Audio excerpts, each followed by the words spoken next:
Before this video starts, I would like to thank everyone for 100 subs. A double upload will be coming on Saturday. Since the support is strong, let's get to 500 subs by the end of April, and I will have a whole weekend of double uploads. So let's get this channel clipped up on TikTok, share it about, and let's take over the horror scene. Thank you everyone again. Story 1. I'm a 24-year-old girl. I was looking on different websites to buy a new TV stand for my new apartment which I recently moved into, but everywhere was too expensive, so I decided to go onto Craigslist, as normally things are cheaper on there. Then I found a TV stand which looked like a good deal. I won't say their email for privacy reasons, but the picture of the TV stand looked like it was in great condition. So then I contacted the seller by his email. Then about 20 minutes later, I get an email back from the seller, accepting the offer and asking for my address, which honestly made me really uncomfortable, as I did not want a random stranger who I have never met before walking about my house. So instead of giving my address, I tried to persuade him that I could come to his house to collect the couch, but he insisted that he should come to my house. So it got to a point where I straight up just stopped emailing the seller. Then about a day later, I got another email from the man, and in the email he gave me his address. At that point I had doubts if I should even go to this guy's house. But at the end day, the offer was too good to be true, and it was pretty much daylight robbery, and his address wasn't even too far away. So I got into my van, and I headed over to the address I was giving. I arrived at the house, and I noticed straight away that the house was the smallest house on the block. I walked up to the front door and I rang the bell. Then this old middle-aged man with a baseball cap swung open the door. He gave me a huge smile and invited me inside. And straight away I was feeling very uneasy stepping foot in that house. He led me into the living room. The first thing I saw was the couch which had stains all over it. Then I noticed the TV stand, and straight away, I seen it was chipped all on the stands and it was really dusty all over, like it hasn't been cleaned in years. And it was completely to what it looked like on the ad. I mentioned this to the man. He looked at me and just smiled.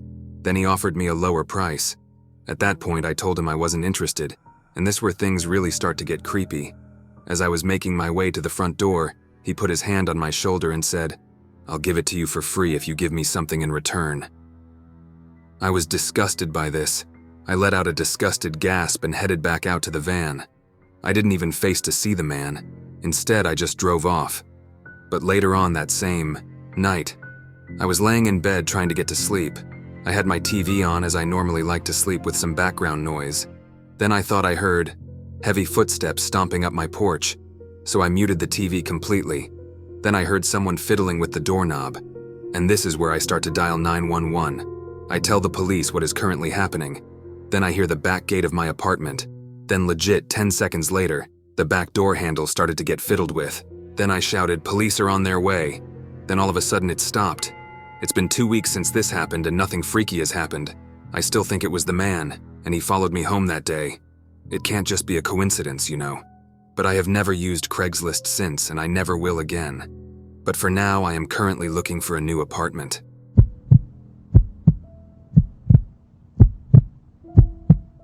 I was looking for a car to buy for my son for his 18th birthday. I was searching all the typical car websites, cars.com, eBay Motors. They were all overpriced as expected. Craigslist was the only place to find an actual deal. About a week into my search, I found an '03 Toyota Camry. It had 67,000 miles. No accidents.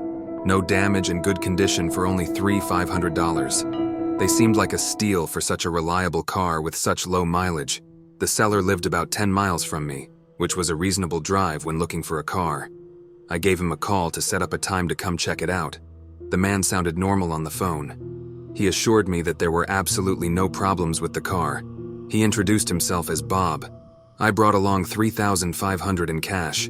Even though I planned on wiggling down the price as much as possible, I pulled up the dirt road to Bob's property about 15 minutes early. It was a tiny little house with a decent-sized property, only because it was a bit far from the nearest neighbors. The garage was open, so I walked over to see if anybody was inside, but except for an unusual amount of car parts, it was empty.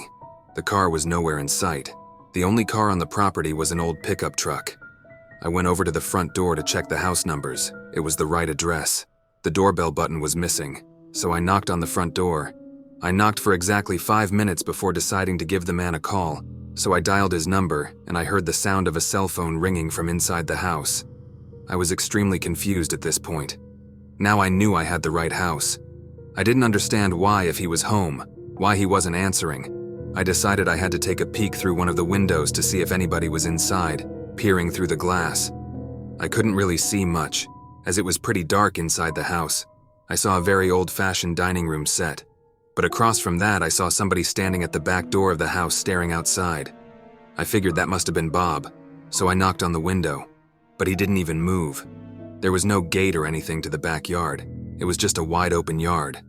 Since this wasn't a rural area, I simply walked around the house to the backyard. I didn't understand how he couldn't hear me.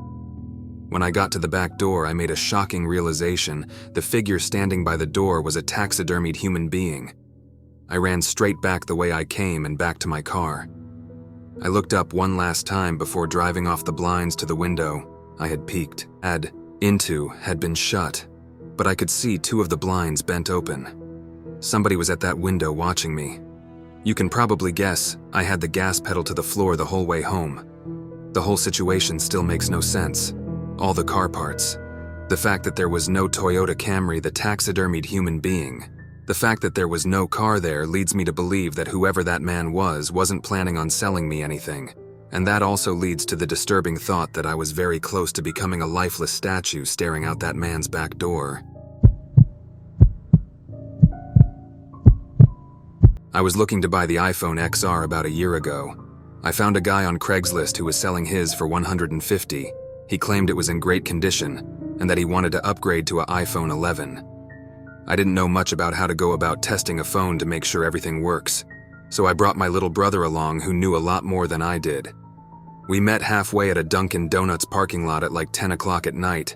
Two large, intimidating guys stepped out of a black Honda Civic and walked over to us. One of the guys pulled out the phone and showed it to me. It didn't have a scratch on it. My brother took out my SIM card and popped it into this new phone. He did some testing and told me that it works. The guy then asked for $200, even though he originally asked for $150. Of course, I lied and told him I only brought $150, and he seemed a bit annoyed with this. I did have $200, but I didn't want to spend more than his original asking price. I kind of figured it was his way of making sure I didn't haggle down the price. I handed the guy the $150, and he and his buddy got back in their car. We got back into my car, and I tested out the new phone by calling my girlfriend. I sat testing things around for about 5 minutes. My brother commented on the fact that the two guys hadn't left yet either, but I didn't really care. I started the car and pulled out of the parking lot. My brother then commented that the two guys started their car just as I had. I didn't find it too weird.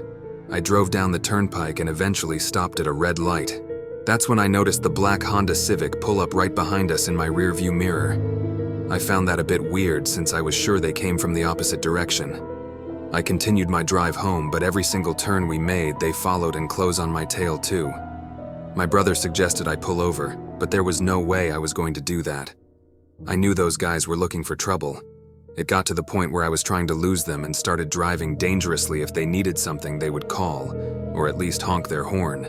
But they were looking for some kind of trouble. I tried something risky to lose them at an intersection. The light had just turned red. I floored it across the intersection before any of the cars would begin to pass. My brother shouted at me, calling me stupid and crazy, but it worked. They didn't follow. We got home after the extra long drive. My heart was still racing from the intensity of the situation. I was just happy I got a working phone for such a low cost. Later that night, I was playing around with the phone, trying to set some things up before going to bed. My parents and brother were already asleep at this point. And just then, the sound of two car doors slamming shut outside interrupted me. I looked out my window and I felt like my heart completely stopped. The black Honda Civic was parked across the street. I could only assume the two guys were already halfway to our front door. I immediately woke up my dad and explained everything as quickly as possible. He got up, grabbed a baseball bat, and crouched behind the front door. A loud knock came at the front door. My dad screamed at them to go away. One of the guys on the other side of the door claimed to have a gun and said that he would shoot the lock off of the door if he didn't open up. My dad told me to call Steve, our friend who lives 2 doors down, who happens to be a police officer. I called Steve and he said he would be right over and to stay hidden in the house somewhere. Here's the part that still scares me. To this day, there was the sound of a silenced shot of a pistol. I peeked over and saw a bullet hole in the door inches away from my dad's head. My dad ran away from the door and we all listened.